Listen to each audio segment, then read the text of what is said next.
I wasn't invited to my own mother's birthday, not because I forgot to RSVP, but because my father told me that if I dared to show up, I should never call him Dad again. His reason? My sister was introducing her new boyfriend to the family, and they didn't want to confuse him by having to explain what I do for a living. I had just closed $1 million investment deal for the biotech startup I co-founded, and yet, I wasn't welcome at the family dinner table. That was the moment something inside me broke. Quietly, completely. I didn't argue, I didn't cry. I simply opened my banking app and canceled every single auto payment I'd been covering for them for the past 2 years. Power, water, internet, gone. You see, my name is Rachel Lane. I'm 32 years old, I live just outside Boston, and for the past few years, I've been treated like an ATM machine in my own family. But that night, everything changed. Have you ever been punished for outgrowing the role your family assigned you? Have you ever realized that love in your home came with an invoice? If you've ever had to walk away from the people who should have loved you most, then this story is yours too. Let me tell you what happened after the lights went out. I wasn't always the outcast. Growing up, I was the quiet one, the one who colored inside the lines, got straight A's, and never slammed doors. My older sister, Megan, was everything I wasn't. She had charm that made people lean in, a laugh that could melt tension, and a kind of presence that pulled every spotlight in the room. My parents adored her. They still do. Every school recital, every breakup, every impulsive career change, she had their full emotional attention. Meanwhile, I was the one asked to pick up extra shifts to help cover her rent. The one who filled out FAFSA forms for myself at 16. The one they called when the water heater broke, when the mortgage was due, when Megan just needed a little more time. No one ever said thank you. It was just assumed. Rachel can handle it. She always does. And for years, I did. By the time I turned 28, I had co-founded a biotech startup focused on early cancer detection. While Megan was working her way through 5 different jobs in 3 years, I was building something real, something that could actually help people. I thought maybe, just maybe, once the company gained traction, my parents would notice, that they'd be proud, that they'd stop asking what I really do and start asking how they could support me. But no. At family dinners, when people asked about my work, my dad would laugh and say, "Something with DNA and machines? I don't really get it." Then he'd steer the conversation back to Megan, her new boyfriend, her latest recipe, her yoga retreat in Sedona. And me, I'd wash the dishes, pay the internet bill, smile politely and pretend it didn't hurt, but it did. Not because I needed praise, but because I wanted to be seen, not as the backup plan or the problem solver, but as a daughter, a person, someone worth asking about. Then 2 years ago, after one particularly humiliating Thanksgiving where I was introduced as the one who's always working, I stopped going home. I didn't make a scene. I didn't write a dramatic letter.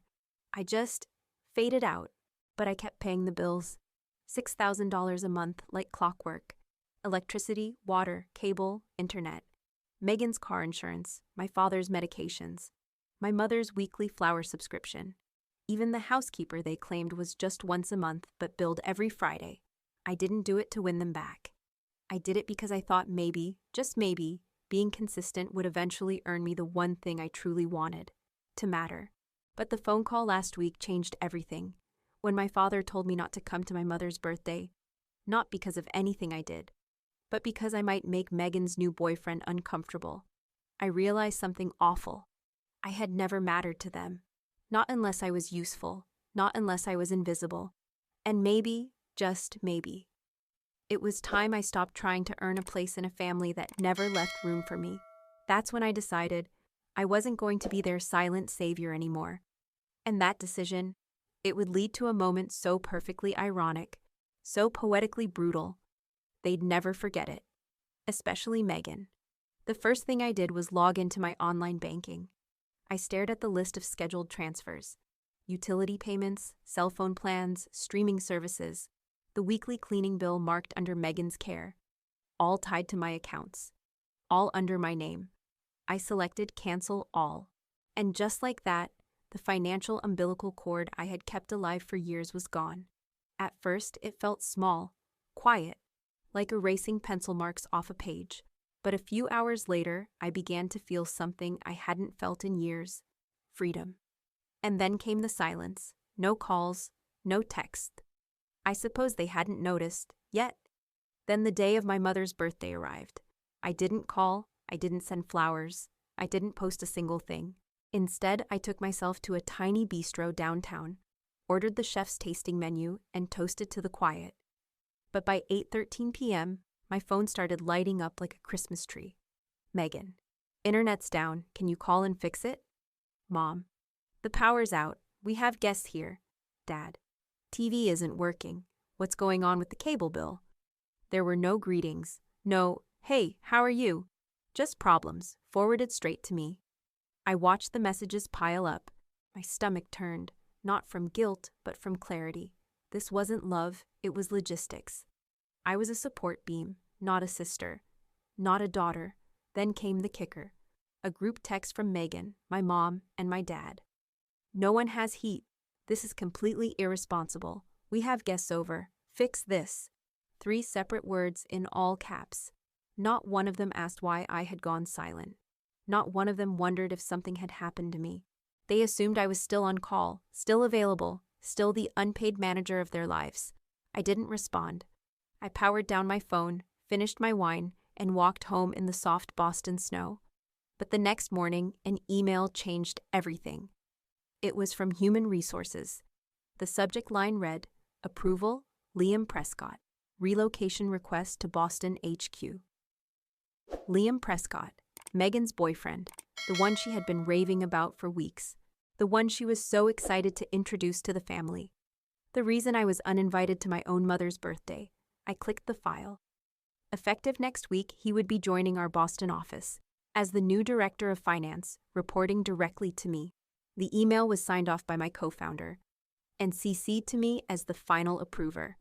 I read it twice, 3 times, then leaned back in my chair, staring at the ceiling. The universe, it seemed, had a twisted sense of timing, because while my family was scrambling in the dark, while Megan was parading her golden relationship like it was royalty, the man they had prioritized over me was about to walk into my office, sign my offer letter, and take orders from the sister he hadn't even known existed professionally. I didn't plan revenge. I didn't need to. Because the truth has a funny way of showing up, especially when no one sees it coming. Monday morning came faster than I expected. Boston was still under a layer of frost, the sidewalks slick, the sky a pale gray. But inside my office, everything was crystal clear.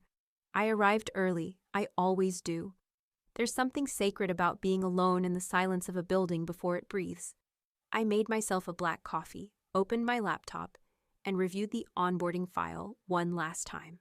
At 8:57 a.m., a knock. He stepped in with that confident stride, crisp navy suit, and a warm grin. The kind of smile that says, "I'm here to impress." "Hi, I'm Liam Prescott. First day." I looked up slowly, offered a professional nod. "Rachel Lane, welcome to Pacific Genomics." His face twitched, just slightly. I could see the wheels turning. He was putting it together, the name, the face, the absence at the birthday party, the voice Megan once described as overly serious. But he kept it cool. "I've heard great things," he said cautiously. I smiled just enough.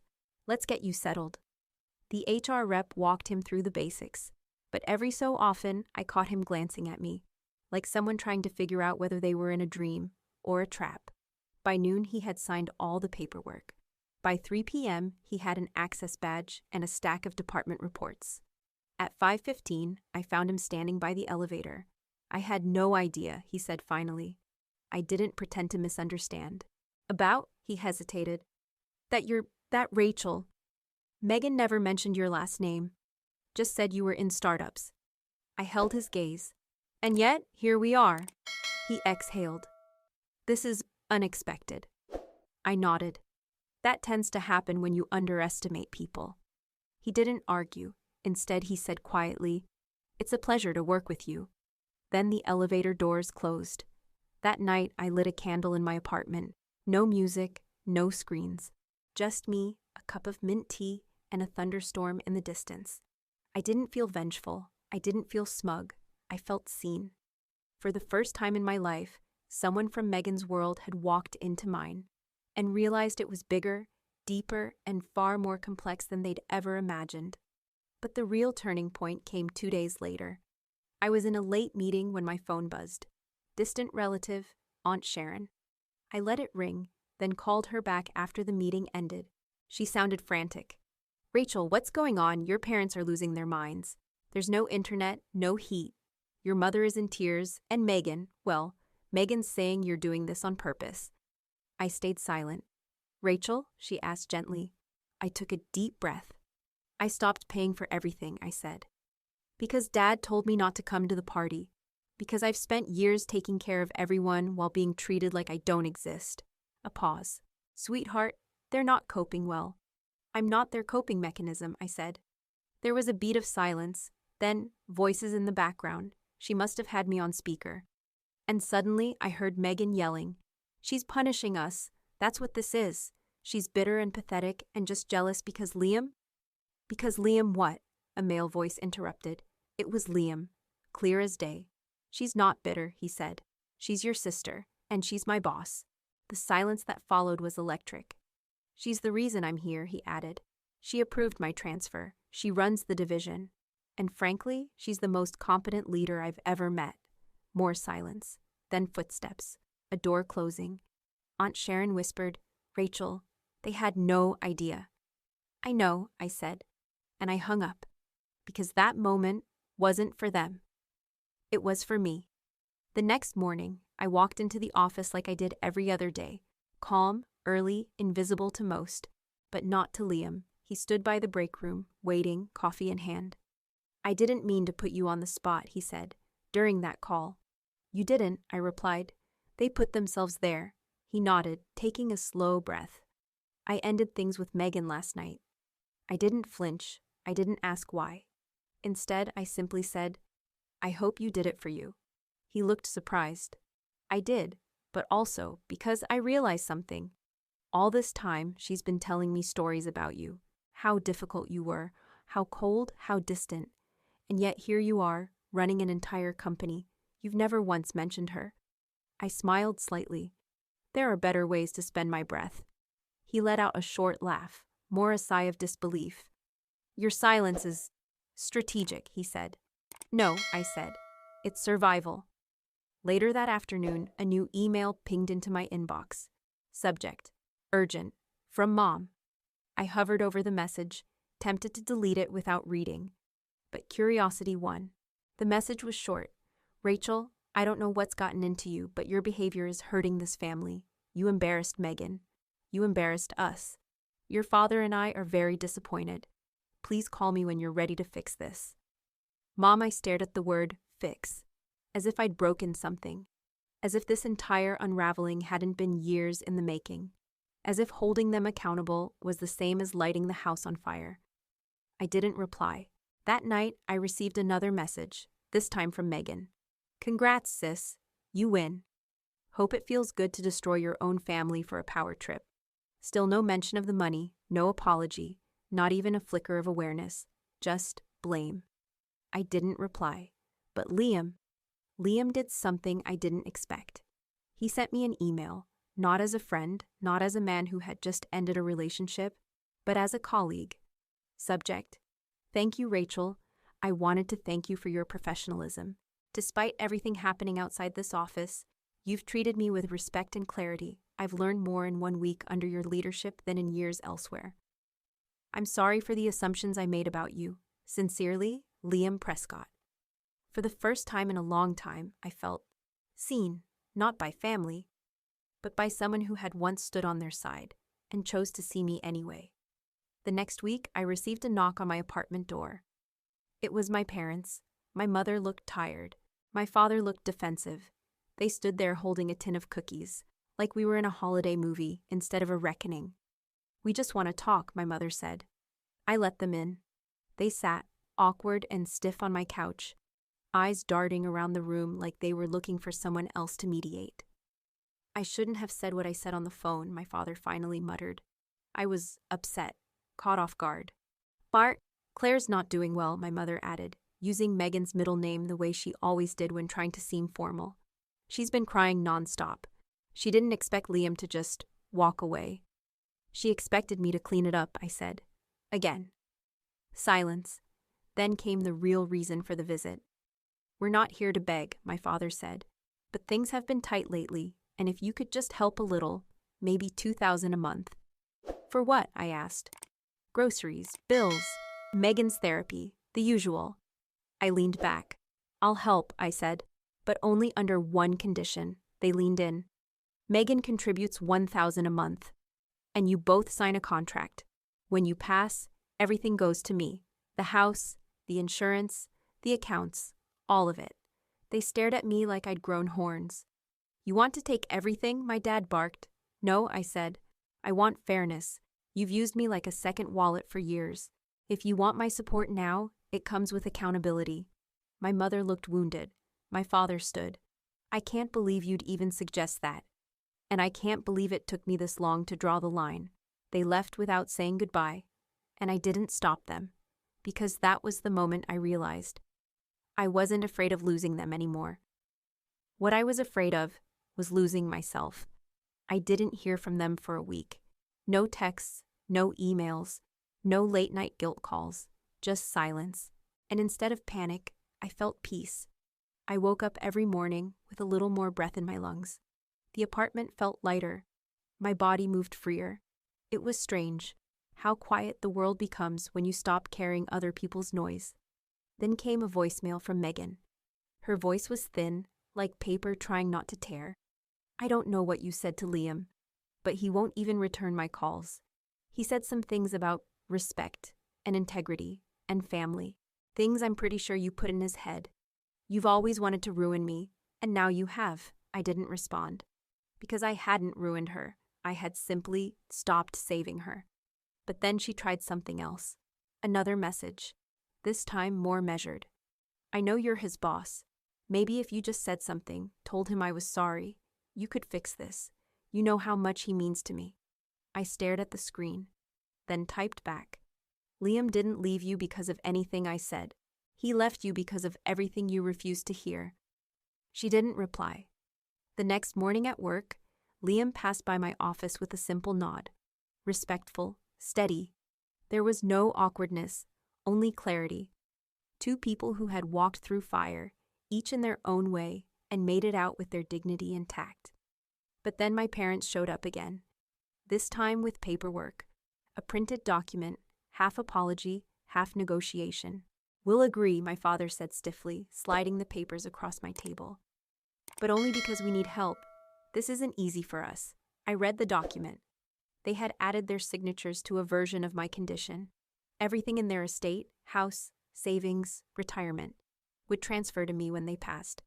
And Megan would begin contributing a reduced amount, $500 a month. I could have demanded more, but I didn't. Instead, I looked them in the eye and said, "This isn't about money, it never was.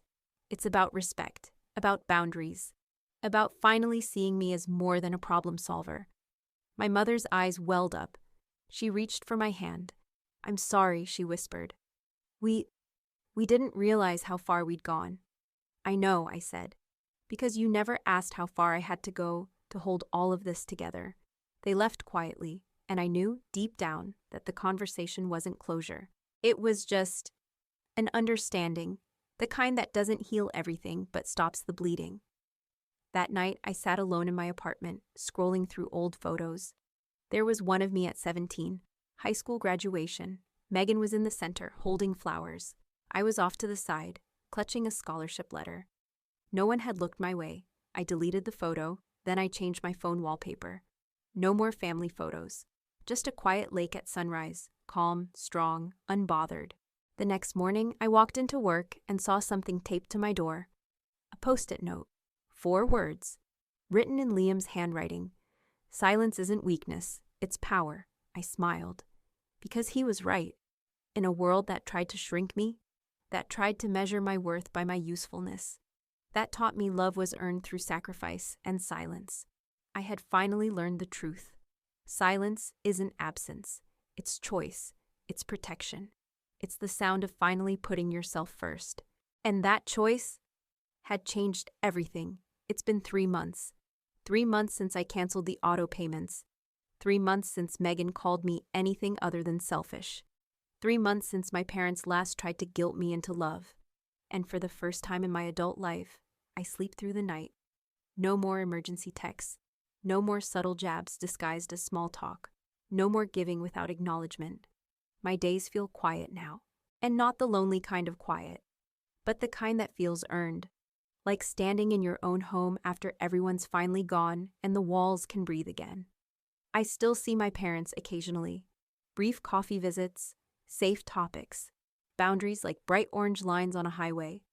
They don't ask for money anymore. They don't ask much of anything. And that's okay. Megan hasn't reached out. She's disappeared into her usual pattern, burning bridges, then wondering why there's no way back. I don't wish her harm, but I no longer light the path for her either. As for Liam, we work together side by side and nothing more. No tension, no confusion. Just two professionals who once stood on opposite ends of a lie and now understand the cost of silence, the weight of truth. If there's one thing I've learned from all of this, it's this. You can love people and still say no. You can forgive someone and still walk away. You can be the quiet one in your family and still have the loudest voice. When you finally decide to use it for yourself. And boundaries, they're not barriers. They're bridges back to who you were before everyone taught you to shrink. I used to think family was everything. Now I believe this. The people who deserve your everything will never ask you to become nothing in return.